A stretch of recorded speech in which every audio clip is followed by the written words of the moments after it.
Sir మాది Utukuru sir. Utukuru నా పేరు సెన్సే సార్.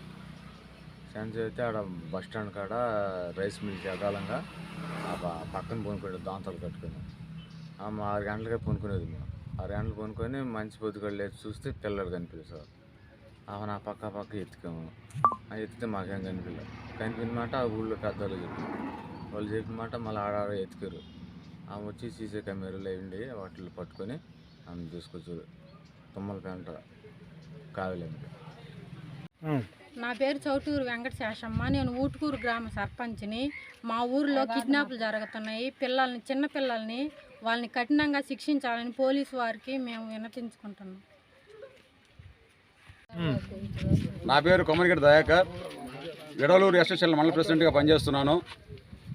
2 రోజుల క్రితం ఆదివారం రోజు సుమారు 1 గంట ప్రాంతంలో ఊటుకూరు బస్టాండ్ నందు చెత్త కాగితాలు ఏరుకునే వాళ్ళు ఒక బిడ్డను పెట్టుకొని నిద్రపోయే సమక్షంలో ఆ టైంలో ఈ మేనం గారి శివశంకర్, ఊటుకూరు పెద్దపాలెం వాసి, అలాగే పల్లిపాలెం కవిత, మా శంకర్నగర్ కాలనీ తుపాకుల విజయమ్మ, వీళ్ళు ముగ్గురు కలిసి ఆ బాబుని కిడ్నాప్ చేయడం జరిగింది.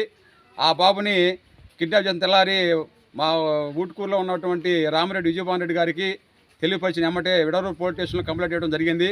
పోలీసు వారు దీన్ని ఎంక్వైరీ చేయగా దీని వెనకాల వీళ్ళు ముగ్గురు ఉన్నారని వాళ్ళు అరెస్ట్ చేయడం జరిగింది.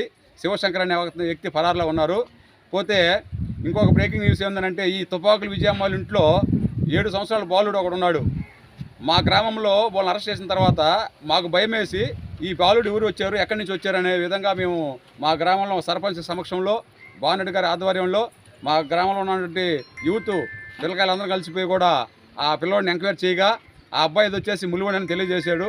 ఆ ములుముడి వాళ్ళ గ్రామంలో మాకు తెలిసిన నెంబర్లు ఉంటే వాళ్ళకి వాట్సాప్ పెట్టాము. తర్వాత వాళ్ళ అమ్మలతో మాట్లాడించడం జరిగింది. ఆ అబ్బాయిని మళ్ళీ పోలీస్ స్టేషన్లో అప్పచెప్పడం జరిగింది. పోలీస్ స్టేషన్ సమక్షంలో నైట్ ఏడుస్తున్న కారణంగా ఆ అబ్బాయిని తీసుకెళ్లేసి ములుముడి గ్రామంలో ఆ యొక్క తల్లి ఒడికి చేర్చడం జరిగింది. ఆడ పోయిన తర్వాత ఆ పిల్లోడు ఇక్కడ వరకు నవ్వినోడు కాదు, అక్కడ వాడంతో వాళ్ళ అమ్మని చూడటంతో వాడు ముసిముసిన వాళ్ళకి మాకు అసలు కళ్ళలో నీళ్ళు ఏర్పడి ఇలాంటి తప్పు చేసే వాళ్ళని కఠినంగా శిక్షించాలని, వీలైతే వీళ్ళకి అసలు మరణ శిక్ష విధించాలి. ఇంకొకసారి ఇలాంటి వాళ్ళకి చేస్తే కానీ రెండోసారి ఏదైనా చేయాలన్నా కూడా భయపడే విధంగా పోలీస్ డిపార్ట్మెంటు కఠిన చర్య తీసుకోవాలని నేను తెలియజేస్తున్నాను.